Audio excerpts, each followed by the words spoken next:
Media futbol ligasi O'zbekistondagi ilk rasmiy katta loyiha bo'lib, u 3 yilga mo'ljallangan. Media liganing dastlabki turniri uchun qur'a tashlash tadbiri Humo Arena sport saroyida bo'lib o'tdi. Unda liga bilan shartnoma imzolagan va turnirda ishtirok etish istagini bildirgan jamoalar, ommaviy axborot vositalari vakillari ishtirok etishdi.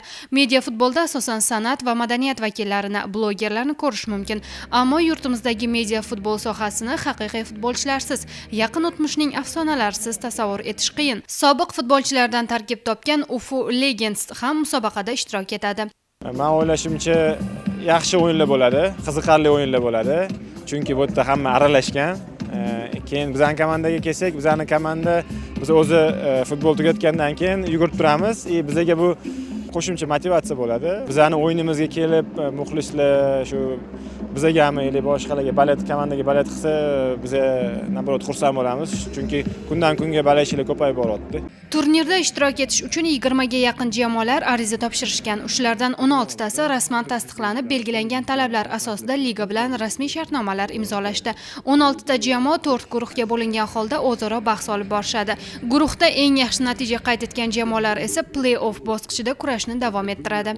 Asosiy g'oya bu yerda O'zbekiston futbolini cho'qqiga chiqarish, yosh iqtidorli futbolchilarni saralash va sog'lom turmushni targ'ib qilish. Bilamizki, ko'p futbolchilar bo'lgan, ularni xohishi bo'lgan futbolchi bo'lishga ayrim sabablarga ko'ra futbolchi bo'la olmadi. Biz o'sha futbol tuyg'usini yanada uyg'otish uchun shunaqa chempionatni tashkil etishga qaror qildik. Ayni damda bizning chempionatimiz hozir 2 ta etapga bo'lingan bo'ladi. Biz o'sha Rossiya media futbol ligasi bilan memorandum tuzganmizda hozir Yevropaga sekin ko'zlamoqdamiz. U jamoalarni bu yoqqa taklif etmoqchimiz. O'zimizning jamoalardan yaxshi iqtidorli futbolchilarni saralab, terma jamoa qilib ular bilan o'ynatmoqchimiz. O'ylaymizki, yaqin orada albatta yaxshi natijalar ko'rsatishga harakat qilamiz. Media futbolda har bir nom alohida brend, har bir jamoa esa katta auditoriyaga ega loyiha hisoblanadi.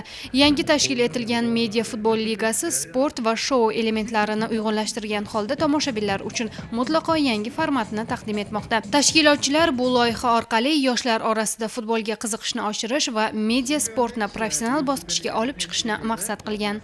Yurtimizda bunday katta loyiha ilk bor tashkil etilmoqda. Media futbol ligasi bahslari 28 fevraldan start oladi. O'yinlar Jar stadionida bo'lib o'tadi. Barcha uchrashuvlarni Sport telekanali orqali tomosha qilishingiz mumkin.